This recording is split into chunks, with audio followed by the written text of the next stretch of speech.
Listener discretion is advised. Hello and welcome to True Crime, the podcast that helps you find new, emerging, and undiscovered true crime podcasts. I'm Greg, the host and curator of True Crime. Today's episode is from What Was That Like? What Was That Like features real people in unreal situations. If you like today's episode, make sure to check out the episode description for links to subscribe. All right, let's get this show started. Begin. Do you remember the stress of being a teenager? As an adult, you might look back on that time in your life with fondness. You had no bills to pay, no worries about where to live because you were still at home with your parents. You didn't have to buy groceries, the food was just there. You could get a job if you wanted some extra spending money, but you didn't really have to work. Why didn't we appreciate that time more? But in reality, teenagers do worry about things. They worry about grades, whether they'll be able to get into a good college, and if they do get in, if they can afford it without racking up a ton of school loans. They stress about body image and about fitting in with their group of friends, and sometimes there's some family conflicts that can be part of the stress. Then there's dating and relationships, and that's a whole subject in itself. And on top of all that, they have the pressure of having to decide what they want to do with their life. So in spite of the fond memories, being a teenager isn't always easy. Today you're going to hear my guest, Martine, talk about something she experienced when she was 16 years old. By all accounts, she was a teenager with a pretty good life. She lived in a decent house with her parents and her sisters. She went to school and she hung out with friends. Life wasn't perfect, of course, but she was happy. She certainly wasn't worried about her family's home being invaded by armed men in the middle of the night, until it happened. Twice. Real people in unreal situations. There is a man standing in front of me in my bedroom. My friend has been shot. I'm literally inside the river, and I'm inside my car. He had told me multiple times that he was going to set himself on fire. If you say my name or try to look at me, I'm gonna kill you. And he was just sobbing. He said, Mom, tell me you're gonna be okay. And I jumped on the hood of the car, and I held on. And I looked into the garage, and he was hanging from the rafters. I had somebody standing on my neck. He's better to me dead. I want him dead. I'm Scott Johnson, and this is What Was That Like?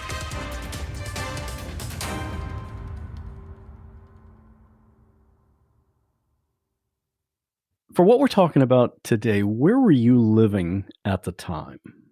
I was living in Haiti, and Haiti is in the Caribbean. It is the same land as the Dominican Republic. And I was living in Haiti with my mom and my dad and my older sister. I have another sister who was in New York at the time, attending college. And I lived in the capital of Haiti, Port-au-Prince. We were living in a nice home, my bedroom, a beautiful neighborhood. It was a pretty nice life, I would say, living in Haiti. And so I was 16 years old at the time. But you didn't grow up in Haiti. Part of my life I did, Scott, the latter part of it. But when I was born initially, I was born in New York. And at the time, my parents lived in Africa. I ended up showing up because my mom was traveling, visiting her sisters. She has 8 sisters, and a good portion of them lived in the States at the time. So she decided to visit them, and there goes Martine that says, okay, I'm coming. And so I was born in New York, and I mentioned this because that's not where I lived, and we lived in Africa. So when I was born, a few months later, my mom went back home in Africa. And so I left Africa when I was 9 years old. We left Africa to go live in Haiti. Part of the backdrop to the story is the fact that your dad was politically active. What does that mean? Yes. And so, till this day, Scott, I trying to find answers as to what truly was my dad's career. Because listen, I was a child and I only experienced what I've experienced, right? When he was around. And so, what I do know is that as a young man, and the reason why we ended up growing up in Africa part of our lives, my sisters and I, is because at the time when he was young, my dad, that is, was a big advocate of, he wasn't afraid to speak up, and he was in the military at some point of his life in Haiti. But the reason why he ended up going to Africa, and at the time there was a slew of young students like himself that were fleeing the country as a result of the government at the time in Haiti not wanting them in the country because they were very vocal young men, and the political environment at the time did not want that. And so, from what I understand from speaking to my mother and people that knew my dad to understand the story, he was hiding several times from the government. They were out for him. And so, Africa was one of the places that several of them decided to flee to go. Some of them went to Canada, some of them went to the States, but then we went to Africa. And so when we got back to Haiti, and the decision was to come back to Haiti when I was 9, as I mentioned at the top of the conversation, was as a result from what my mom has shared with me, is that the political environment back then was better. And my father felt that it was safe for him to go back, hence why we went back. So let's talk about what happened. This was a December evening, and your dad wasn't actually at home, right? What happened that night? He wasn't at home. It was December 30th. My birthday is September 19. And I'm mentioning this because my dad had put together an amazing Sweet 16 party for me a couple of months before that December night. December 30th, my mom and my older sister were home. My dad was away visiting my middle sister, who was attending college. And that evening, it's been over 25 years now, right? And what I do vividly remember is being invaded, strangers coming in our house. It was a lot of them. I can't make out how many of them, but there were a lot of them. And I remember very clearly that this young man, he was young. He was probably slightly older than me, if I were to guess, because I could have seen him in the glare, because they broke into the house and he got in my bedroom and I almost got raped.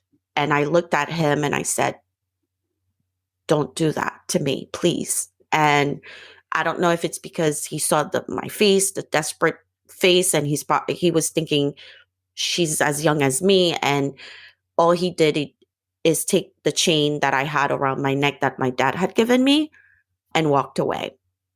My mom and my sisters also, experienced traumatic moments that evening. Guns were pointed at them, lots of fear, I remember, and just not knowing what was going to happen and just praying to God that they would leave. And so they did. After wrecking the entire house, every December 30th, every year, when the year ends, my mom, my sister, and I always remember that night and how lucky we were, honestly, for surviving it. But who knows why it happened? We don't know who those people were and what technically they wanted. They took all the jewelry my mom had and everything we had in the house. But yeah, it was in December. I'm trying to picture if I was the father and away somewhere and my family got attacked like that, I would feel pretty guilty, even though obviously it wasn't his fault. But he must have had some guilt that he wasn't there to protect you. 100%, Scott. In fact, as soon as he heard the news, and back then we didn't have the luxury of digital communication like we do today. So he heard about it the next day as a result of my mom going out of her way to get connected with him, phone cards and whatnot. And he was so upset. I remember when he came home. So he left my sister early. So that's already a big trauma for her because she had plans to do all these things with her dad, visiting her for the New Year's and whatnot. And yet he had to leave early to take care of his wife and other children. And I remember seeing him when he came home. I hugged him so much and cried, and he was so upset and furious, and he was saying a lot of things. And my mom tried to calm him down, because he was saying things like, I'm going to get a gun, this is crazy. I need to protect you guys. And my mom was like, no, you're not doing that. And you're not saying these things. But he was ready to just he was really, really upset. That's instinctive. That happened in December. Just a few months later, in May, can you take us through what happened then? In May, we got invaded again. It was a quiet night. I was in my bedroom. My sister was in her bedroom. My parents were in their bedroom. And it was about 3:00 in the morning on a weeknight. I heard this loud noise.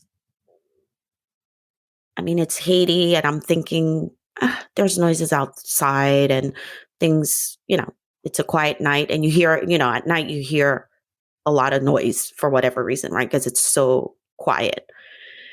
But then that bang was so loud that I instantly felt something was wrong. And so I opened my bedroom door to find my mom and my dad, because I'm like, is it an earthquake? What's going on? Right? I did realize and notice that there was no electricity in the house because I couldn't turn on my bedroom light. And so I opened the door, and my parents' bedroom was not far. So I ran over there, in my sister's bedroom. They're not far from each other. And I saw my mom, I saw my dad, I saw my sister, and we're all frantically looking at each other. And my dad peeks and to see what's going on. The front door's open, and we notice a bunch of people. When I say a bunch, that's what I remember. It wasn't one person. It was at least 5, 6 people with weapons, firearms, machetes, knives, in every single corner of the living room, in every single corner of the house. It happened so fast, Scott. But I do remember my dad pulling me, my sister, and my mom, because we were closer to my bedroom. He pulled us to go inside my bedroom, and he shut the door. And we could hear them, the people invading the house, just breaking the bookcases, breaking chairs, and shouting in Creole, which is the mother language of Haiti, in Creole, saying, where's the money? Where's the jewelry? And my dad's like, I could hear my dad saying, what is going on? What is this? And as soon as I guess my dad realized we were invaded, he picked me up. And I said, Dad, what are you doing? He's like, you got to jump out. You got to jump. You got to go. You got to find a way to go. I'm like, where am I going to go? He's like, I don't care. I'm going to push you out the window, and I just want you to run. And I'm like, it's 3:00 in the morning. How am I going to do that? Mind you, my bedroom window, if you jump out of it, you land into a ditch. And then from the ditch, you could walk a little bit more. But I mean, when I say walk, it's a few miles to get to the main road. And so in my head, I said, okay, I see what he wants me to do. And when I say this was like not even 5 seconds. Like it happened so quick. And I'm like, okay, I get it. You want me to jump out, land in the ditch, and just run to that main road.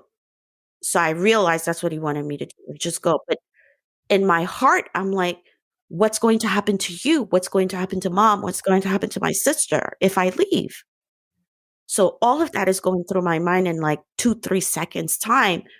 And then next thing I know, my dad is picking me up. I start putting my legs out the window, and then a shot happened. So the invaders were also, that's when we realized the invaders were also outside of the home. They saw my legs about to come out of the window to escape, and they fired at me. But I escaped the shot. Obviously, I'm here talking to you and you're listening, and you, Scott, and the shot just missed me. And the reason why the shot missed me is because my dad I fell on my back. My dad pulled me back and I fell on my back. It's at that moment that we were like, honestly, we're like, we're screwed. This is bad. There's no way out. If they're outside surrounding the house, the neighbors are probably awake and seeing what's happening, and they can't help us. We're screwed. I honestly knew at that moment that I was going to die. All of us were going to die. It was over. It was done. As soon as I fell on my back and I got up, and I'm like, and we were all holding one another, my mom, my dad, and my sister, just praying to God that they would not open my bedroom door, because we're like, maybe they can't find us, or maybe they don't want us. But I was completely wrong, because a man opened the door. And as soon as he opened the door, he had his gun in his hand. He pulled my mom, he pulled my dad, and he left me and my sister. At that moment, I held my sister's hand and I said, we have to go hide somewhere. I don't know why they don't want us now. If they're going to come for us after, we can't get out of the house because they're outside. Let's go hide in the bathroom. My heart, like I'm speaking to you right now, like my hands are sweaty. I didn't know what was going to happen next. And so I'm in the bathroom with my sister, and that's where I saw everything. That's where it all happened. And I had to put my hand, my created like a fist, and I put my hand in my sister's mouth so she wouldn't scream. I had my other hand on my mouth so I wouldn't scream.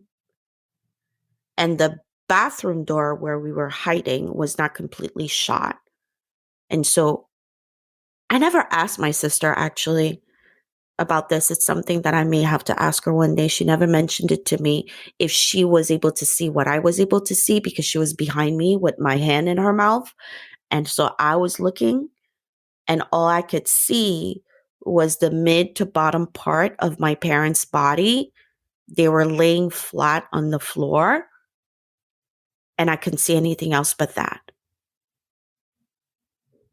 At that moment, I didn't know what happened. I didn't know if they were alive or not, because I couldn't make out what was happening. I could hear the invaders talking and saying things, but I couldn't really make out what it was. For a good, I don't know, like 5 seconds, they were saying stuff, and I could hear my dad answering them. And then that's when it happened. I heard the shot. And when I heard the shot, it was like a two-step thing. I heard the shot, my heart skipped. And then I looked and I saw the pool of blood growing and growing and growing, and my heart skipped again. And at that moment, I could make out, is it my dad? Is it my mom? Or is it both of them that got shot? And that's when I said to myself, my life is going to change. And at that moment, I was praying to God that they would leave. And I'm thinking to myself, are they going to come to us now, my sister and I? But then I heard them say in Creole, let's get out of here. And they left.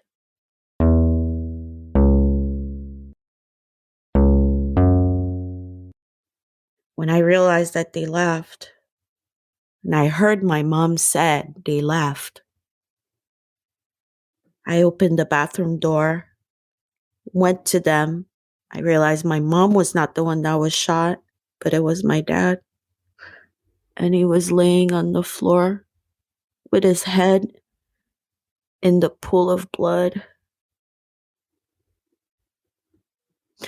But he didn't pass at that moment because the bullet, the way he was shot, it was not instant. So he was awake, but I don't know that he was aware of what had happened because he kept calling my mom's first name. Scott, I don't even know. I don't remember how we got in the car with him. But we got in the car. I had his head on my lap in the back seat. I was looking down at him, holding his head. My entire body was full of blood and I could smell it. I was holding his head and looking at his eyes that were like, not focused. I said, Dad, hang on tight. We're going to take care of this. Mommy's driving. We're going to go to the hospital. You're going to be fine. And I remember telling him, I said, I'm okay. They did nothing to me. And now he left me. I was 16. He left me. And after 25 years, every year, every moment, honestly. And I don't know if it's because my daughter now is 16. I look at her and I'm like, this was me. I was a baby. You said he actually died 2 days later. So he was in the hospital. Did you ever feel like you got any communication from him at all during that time? I did, because he got into a coma right away. And I went to visit him actually the night before he passed. I was in his room and I held his hand. And I looked at him and I said to him, I said, I had a whole conversation with him. I said, I love you so much, Dad. And, a lot of what I do it with you, for you. And Scott, I don't know till this day if it's my mind tricking me at the time that's what happened, or I honestly felt him squeezing my hand when I spoke to him. I remember saying to him, I'm going to be okay. And I honestly felt his hand squeezing mine. I also told him, I remember I said, do not leave me ever. I said, you're coming back. You're going to be fine. You're going to wake up and we're going to be together. Never, never, never leave me. I honestly believe that he hasn't left me because a lot of things that I've been able to accomplish in my life till this date, I truly in my heart believe that he is activating. He's there. I just can't see him. I'm being honest. I remember I didn't even know I was going to have a baby, Scott. I didn't know I was expecting my daughter. And the night before my doctor's appointment, I had a dream. I saw my dad handing me an infant in my dream. I didn't even know. So that right there, and I have plenty of other examples of things that's happened in my life where he has shown himself. And what's crazy is, and I don't know, I'm not, I've lost loved ones over the years, and I've no friends, family that lost very close people. But with me, he was very, very active in my life for the first 3 years after he passed. When I say active, I would see him in my dreams every single night. And then there was one night I remember clearly in my dreams, him and I having the conversation, him telling me, I have to go now, but I'll always be there. But now I have to go. I can't keep doing that. I have to go. And that's when I realized he's like, wait, you got to take care of you too. You have a life. And believe me, right after that, I was no longer seeing him as much as I was seeing him before, if that makes sense. But every now and then over the years, he's shown up in some shape or form, which is amazing. The funeral was the saddest day, really the saddest day. I was going to say one of the saddest days of my life, but honestly, it was the saddest ever day of my life. 16 years old, so many people were standing outside of the church. People were standing inside of the church, packed with people. And I decided during the service to go up and speak. I have never shared this before. I remember looking at the crowd. It was blurry for me, but I remember feeling this strength just building inside of me, mixed with anger and just resilience, just building and this force building inside of me as I was talking and speaking. And I remember I didn't have any written speech or anything. I just remember talking about my father and what he has done in his life and how I'm going to be the extension of him. I made that declaration that day. And that's when, from this point on, I was feeling so empowered. And I had this force in me that honestly was the foundation of giving me the opportunity to make the decision to do something with my life despite this, and really keeping him top of mind and not disappoint him. And I remember when we got to the cemetery and they were closing, I remember feeling that he was not in there, in that box. I remember feeling that he was in the air. I remember feeling his presence around me. And I said, I'm going to be fine. I'm going to be just fine.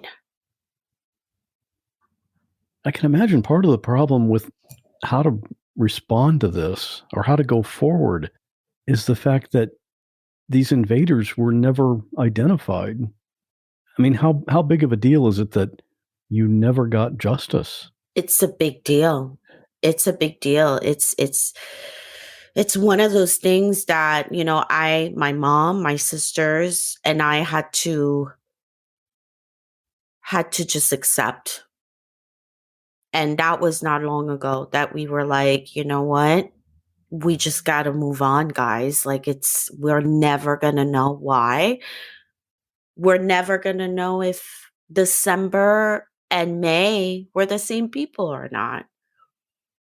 We're never going to know their motives. We're never going to know, other than maybe dad would have been able to tell us. Maybe there was something that he knew that we didn't know, but we're not going to know. We're never going to know. And so we fought. When I say we, my mom and my sisters fought for many years over the last 25 years, for many years, struggling with that thought that we'll never have justice and having to accept that this is what it is. When you don't have that closure, you have to create your own closure. That is correct. You know, as I mentioned to you, first I was angry and I took that anger and it was really the foundation of my resilience and the way I dwelt with it, which is not the ideal way, honestly. I didn't mourn enough. I wasn't grieving enough. I wasn't crying enough initially, I feel, because I was honestly trying to escape the pain and hiding behind my schoolwork, hiding behind doing well at work because I was working full time and attending college full time. And I was just on a fast forward mode. Like, I was like, I got to do this, I got to do that. I was constantly studying. You know, I wasn't living my own life. And it's later on, like now, that I'm realizing what was happening. I was running away from facing the truth of what had happened. And I'm now realizing that it's okay to cry. It's okay to grieve. It's okay to remember them and take a moment. And the way I handled it, honestly, is that night when I had the dream, my dad was like, I'm leaving. I'm going to go. I have to go. And I woke up and I'm like, oh my gosh, wait, he's really not here. And so I decided to celebrate him more and more. I decided to, especially when I had my daughter and then my son, and even today, I engaged them by sharing with them about their grandfather, what he did and the funny things he did. And that's my way of keeping him alive. And also, every time I do something, every accomplishment or failure or whatever experience I go through, I make sure I bring him up into the mix, even though he's not here. And I have the conversation with him. And so that's how I deal with it. I deal with it in my mind that he's physically not with me, but he's spiritually around me. I know for a fact. I'm from Haiti. And so we have a lot of the Caribbean. We have a lot of, what's the word? Like, we believe in symbols and, and so the first year, 2 years after he passed, I would notice a lot of different signals and signs that his presence was around, from butterflies to unexpected flowers or flower in the middle of nowhere to like, I mean, I have a laundry list of things that I know I saw that for me confirmed that he's always been around and he's continuing to be around. So the way I deal with it is like that. I just have the mindset that it's a matter of time for us to see each other again. And I seek for guidance like I would have done if he was around. I have the conversation with him when I'm stuck with something. I'm like, Dad, how would you do that? Right? Call me crazy, but you'll find me having a conversation and it looks like I'm having a conversation with myself, but in my heart, I'm actually talking to him. Do you have any ideas why your family was targeted, not just once, but twice? I don't have an idea. I do believe we were targeted to begin with, that it wasn't a random invasion. Although in Haiti, unfortunately, things like this happen often because of the nature of the environment and dynamic there. But I do believe we were targeted. When I talked to my mom, I tried to find out from her cues, and it's also hard for her to understand. But I do believe we were targeted. Now, the reason why we were targeted, that I can't answer. And like I said, I feel like that's the part where if my dad, at least could have communicated for a little bit, and there's something that he probably knew that we didn't, or he meant to tell us that he didn't. I don't know. But I feel like if anything, he'd be the one to be able to explain this to us. I mean, knowing his background, for what I know and from what I've heard and from what my mom experienced with him, he was part of the political system at one point when we got back. And, in fact, one of the things that was provided for him was a chauffeur when he was part of the justice system at the time, the institution. And he would have the chauffeur pick me up from school. And one particular day, another chauffeur picked me up. Because again, we didn't have digital communication, cell phones and things like that. And I noticed the car, but I noticed a different chauffeur. And that's when I found out that my dad had made the decision to not send me the regular chauffeur, but to send me this new chauffeur. And later on, I found out that the original chauffeur that was supposed to pick me up got shot driving someone else that was part of the institution where my dad was, and my dad was in the car behind that car that got shot.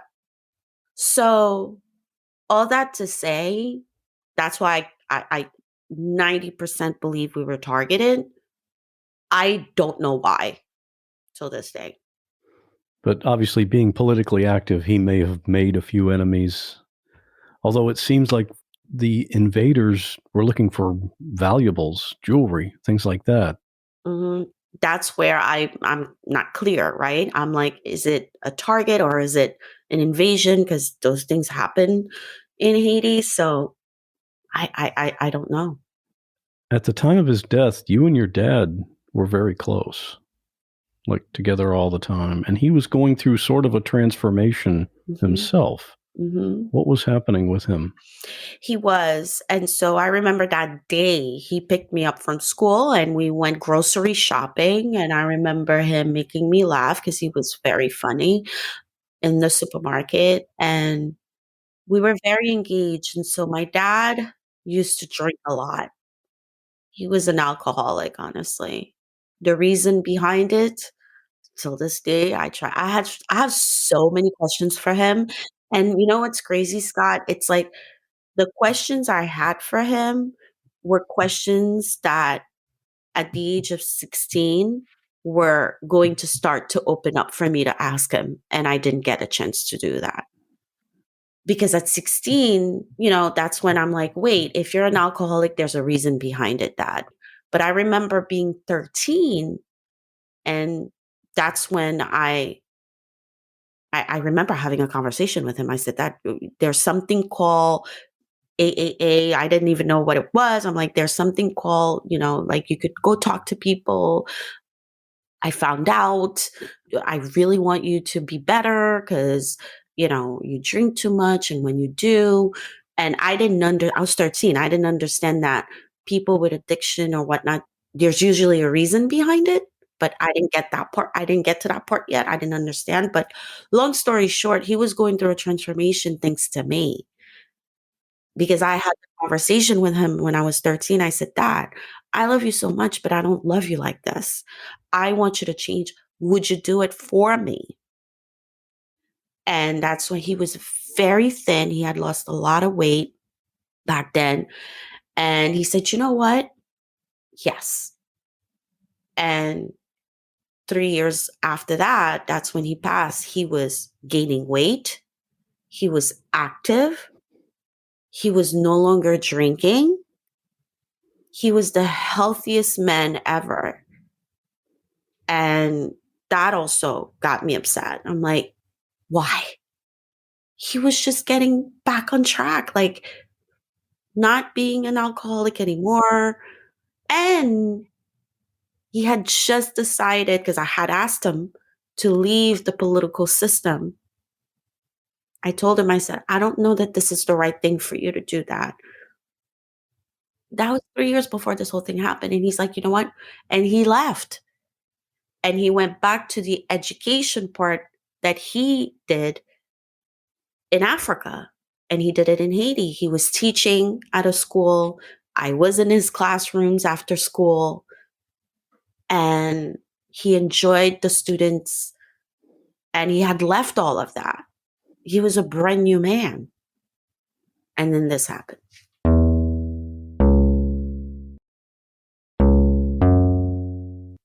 That's got to add to just the injustice of the whole situation, the bad timing. Yeah.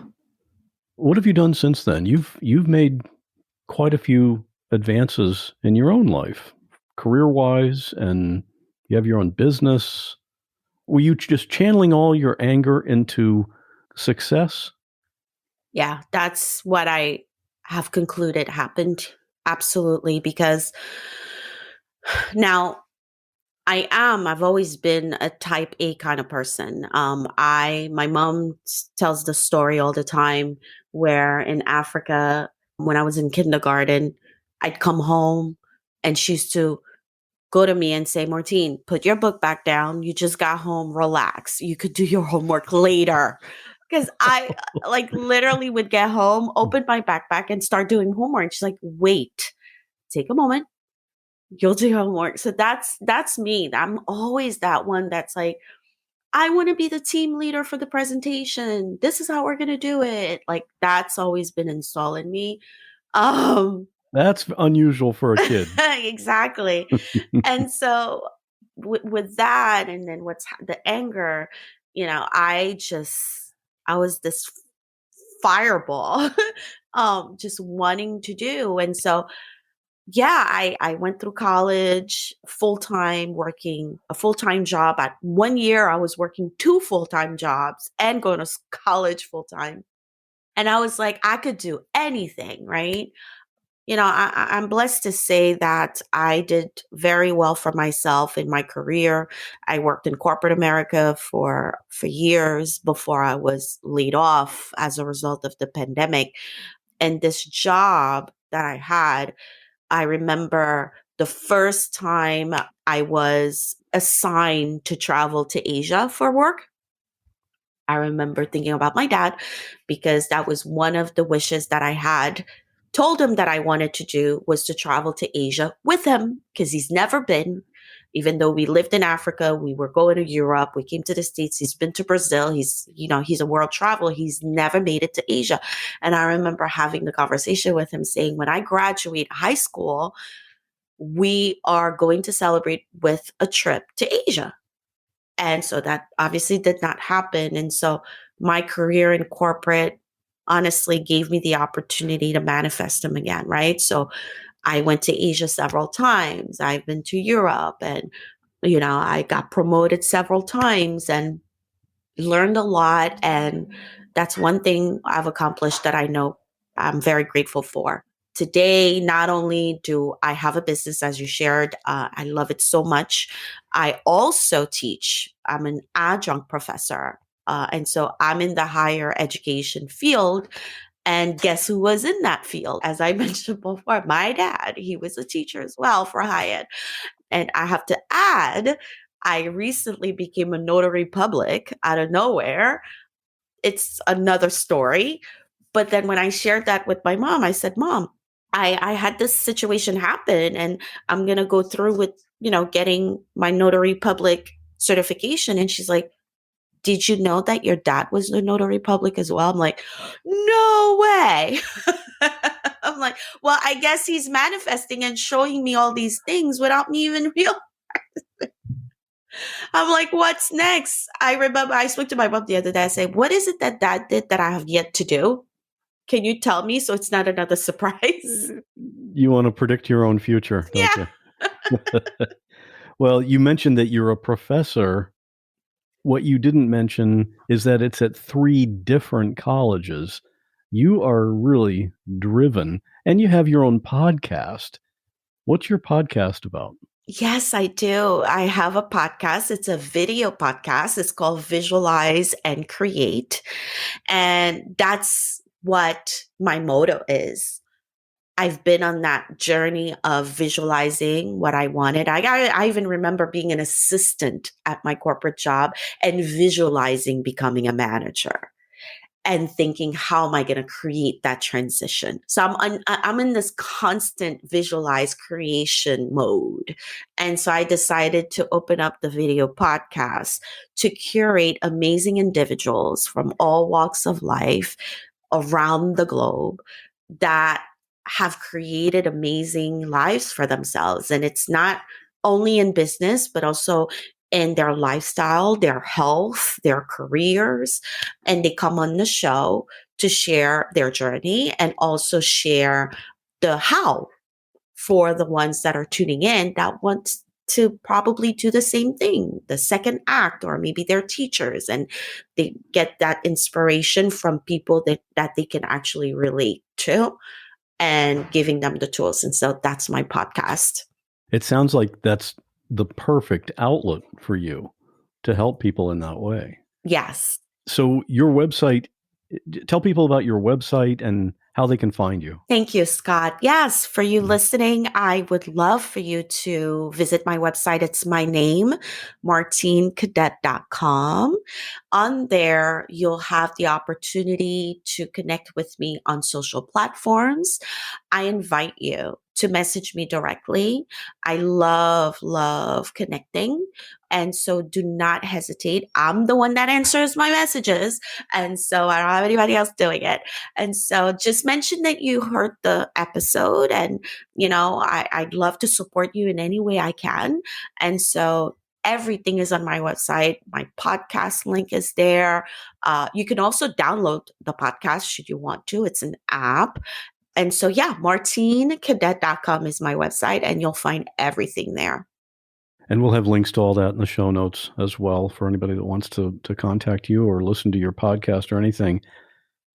Just one final thing. It just occurred to me, when you were all in your bedroom at that second home invasion, and your dad was trying to get you out the window, one of the last things he did in his life was trying to protect you. And everything you've done since then is what an honor for his memory. Absolutely. Absolutely. And I have pictures of him all over my desk.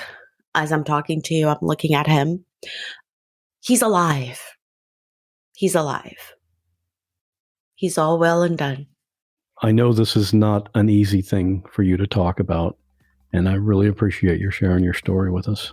Scott, thank you so much for creating this space and participating in my healing process. This past May, Martine and I almost met in person. We were both at a podcasting conference in Orlando. I did meet a lot of people there, but when there's a couple thousand people attending, you just can't meet everyone. At one of the sessions which I had planned to attend but didn't make it, Martine told a very abbreviated version of this story about her dad. Some of the people who heard that and know about my podcast came and told me, hey, there's someone you have to talk to as a guest on your show. But by that time, it was toward the end of the conference, and Martine had already left to go home. Big thanks to my friend Wendy, who was at PodFest and was able to connect us so that I could get Martine's story out to you. Recently, I did an episode with a young woman named Courtney. It also involved losing a parent, but in a different way. It was about medical assistance in dying. If you haven't heard it yet, it's episode 112, called Courtney's Mom Chose When to Die, and have some tissues ready. I knew this would be a popular episode, but even I was surprised at all the positive feedback. This might be the most memorable story that's been told here on the podcast. Many of the compliments come from listeners in the Facebook group, and Courtney herself is in that group and was able to respond personally. If you haven't joined the Facebook group yet, come on over and join the discussions. It's at whatwasthatlike.com/Facebook. I also got some emails about that episode, as well as this voicemail from Lucy. Hi Scott, my name's Lucy and I'm from England, and I just want to let you know how much I love your podcast. Every episode is so different and interesting, and I particularly enjoy the way you interview each guest gently, without interruption, just letting them tell their story. I was moved so much by the episode Courtney's mum chose to die. I thought it was so beautiful and so heartbreaking. To have that chance to say goodbye without your family having to see you die in agony, but in peace and spending your last hours together, loving each other, seems beautiful to me. It's making me cry now writing this, and I have to say I ugly cried through quite a lot of it, which was awkward as I was at work at the time. Anyway, I will stop rambling on and to say thank you, I love your show, and I hope it keeps going for many years to come. Thanks Scott, bye! And there's something else I want to mention today. If you're like me, you have a lot of podcasts on your phone that you subscribe to. New episodes go live and you have them ready to listen to automatically. If you could somehow go back in time to your list of podcast subscriptions from a year ago or 2 or 3 years ago, there's a good chance that there'd be some shows on that old list that you're no longer subscribed to. I'm the same way. It's something I've noticed about some shows. When they first come out, or when I first discover them, they're great. The host and the producers, they're all excited about the content. They put a ton of effort into it. It's just a really good show. But over time, something happens. Maybe the host or the production team gets bored, or they run out of stories or something, but the show just gradually becomes not as good as it was in the beginning. Or maybe it actually becomes a really bad show. Of course, the creators of that podcast never intended it to happen, but it still declined and listeners started to just leave. The reason I'm mentioning that is because I want to make sure that never happens with this podcast. I don't want to fall into the trap of complacency and end up with a show that's boring for me and boring for you. So I always have that thought in my mind to deliberately be aware of not letting that happen. If you, my listener, and by the way, you're my favorite listener, if you ever start to notice that things are starting to slip in that direction, please let me know. I want to always put out episodes that make you really look forward to the next one. Okay, on to this week's listener story. If you're new to the show, we end each episode with a listener story, just a short story, like 3 to 5 minutes, called in from a listener. If you have a story that's interesting, you're welcome to call it into the podcast voicemail line, 727-386-9468. This time we're hearing from Kathy about a time when she was a child and got lost. Stay safe, and I'll see you in 2 weeks. My name is Kathy, and this is a story about the time, as a little girl, I got lost in the Mojave Desert. I grew up in Southern California, and my family spent a lot of time camping in the Mojave. On one trip, when I was about 11 years old, I wanted to tag along with my dad, my brother, and a friend of my dad's while they went out to hunt rabbits. I had a hard time keeping up with them. I tried to take a shortcut to catch up, and in doing so, my foot slipped off a rock and I was punctured by the thick, sharp point of a century plant. Since I was only wearing canvas sneakers, the point went through the side of my foot and I was bleeding quite a bit. My dad came back to find me, and when I showed him my foot, he told me to go back to camp. I guess he assumed I knew how to get back. Well, I didn't. Before I knew it, I was hopelessly lost. As I kept walking, I found myself atop some huge boulders, some as big as a car. I started climbing down. By this time I was getting worried, but not too much. I found myself on a boulder that was too big to jump off to the next one, so I laid on my belly and started sliding down. I thought I was touching the next boulder, so I let go. Well, I wasn't touching, and I fell hard onto that rock. That was it. I started crying and screaming, "Mom! Mom!" I had no idea if she could hear me, but after a few minutes she did. She kept calling my name so I could find my way back to camp. Needless to say, my mom was fuming mad. She called my dad an SOB and said, "I hope he doesn't get any rabbits." I was just relieved to be safely back at camp.